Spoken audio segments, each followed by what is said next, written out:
Today, I invite you to explore a sentiment that may resonate deeply within many of you: the quiet unease, the subtle resistance, or perhaps the outright aversion to welcoming guests into your home.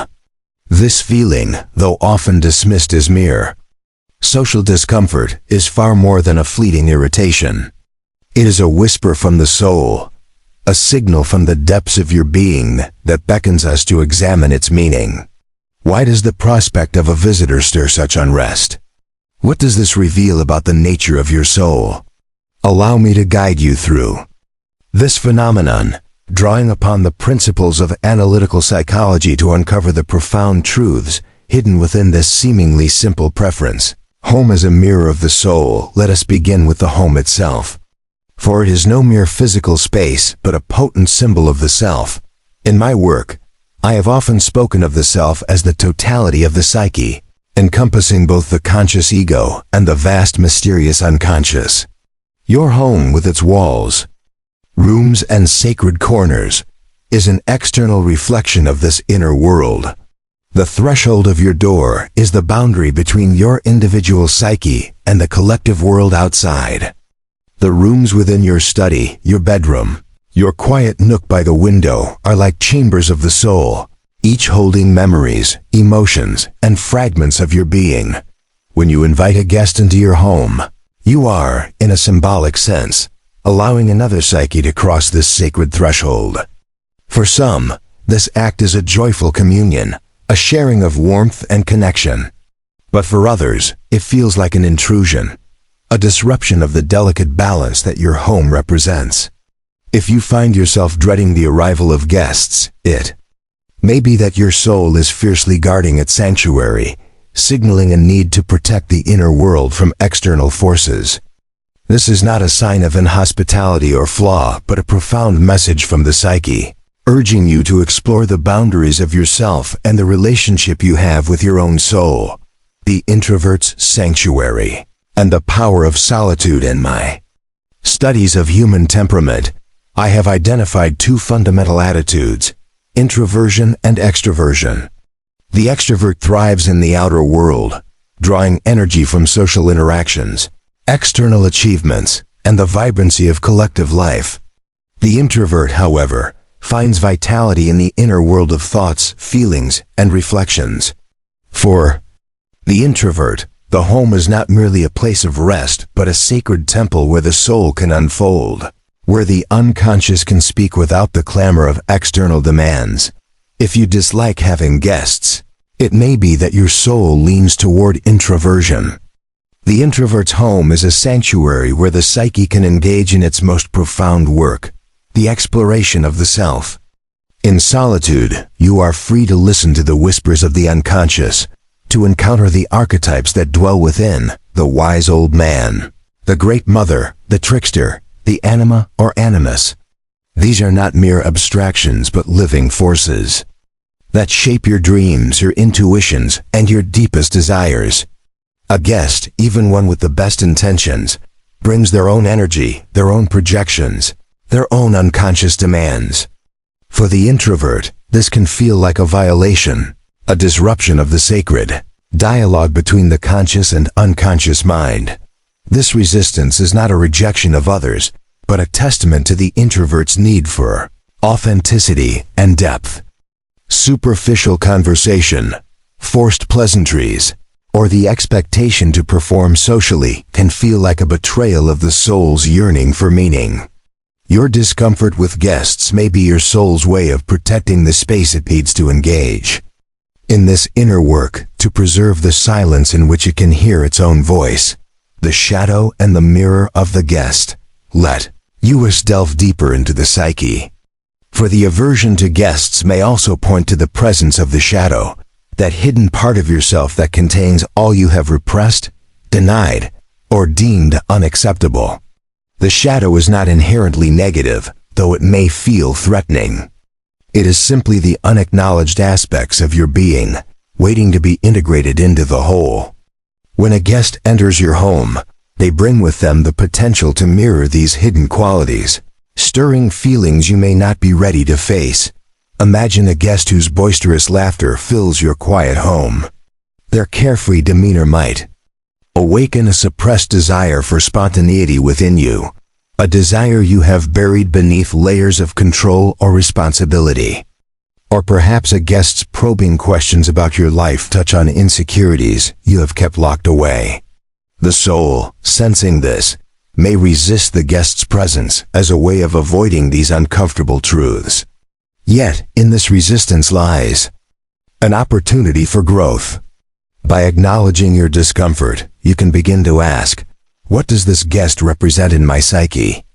Are they a symbol of something I fear, something I long for, or something I have yet to embrace? This confrontation with the shadow is a crucial step in what I call individuation, the lifelong journey toward wholeness, toward becoming the fullest expression of your unique self.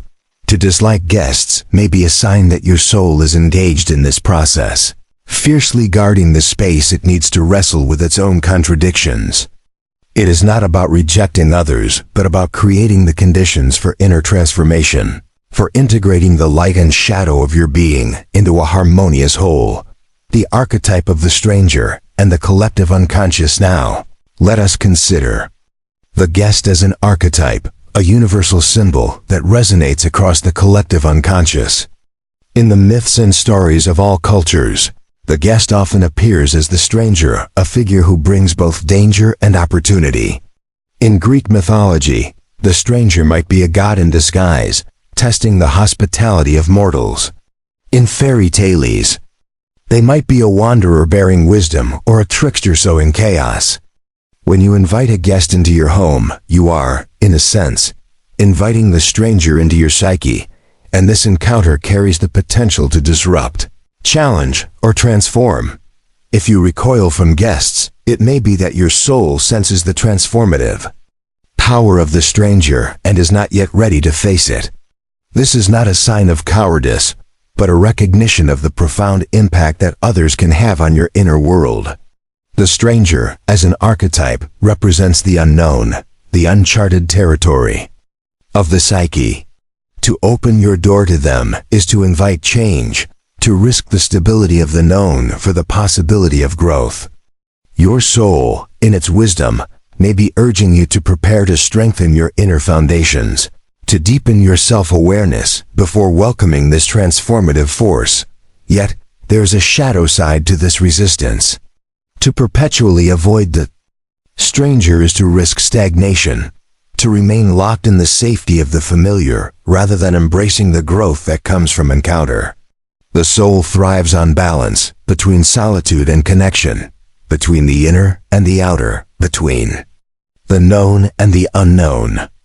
If your aversion to guests becomes absolute, it may be a sign that your soul is calling for a new kind of courage, the courage to open your home, and thus yourself, to the transformative power of the other, the social mask and the persona another.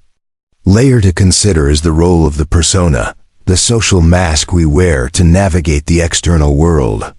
The persona is a necessary adaptation, allowing us to interact with others while protecting the vulnerability of the inner self. However, for those who dislike guests, the persona may feel like a heavy burden.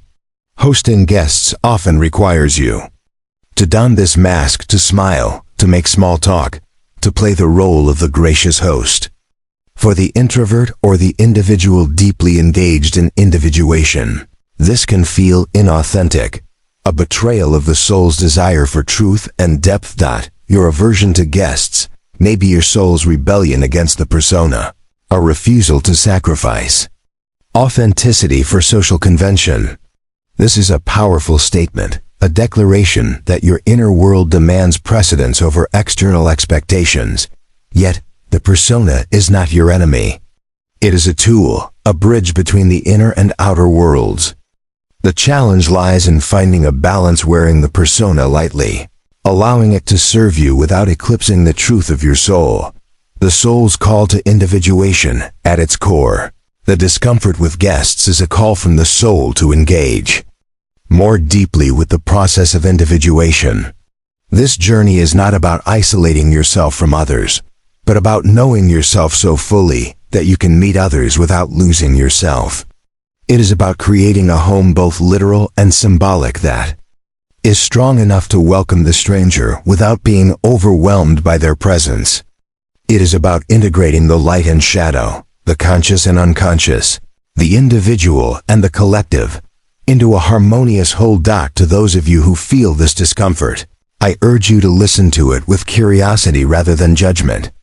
Ask yourself, what is my soul protecting? What is it seeking? Is it solitude, authenticity, or perhaps a deeper connection that transcends superficial social norms? Your aversion to guests may be a sign that your soul is yearning for something more, a deeper relationship with yourself, a more authentic engagement with others, a more profound connection to the eternal. Practical steps for the soul's journey. Allow me to offer some practical reflections for those who wish to explore this further. First, honor your need for solitude. Create spaces in your life, whether physical, temporal, or emotional, where you can retreat into the inner world without interruption. This might mean setting clear boundaries with others, declining invitations that feel draining, or dedicating time each day to reflection, meditation, or creative expression.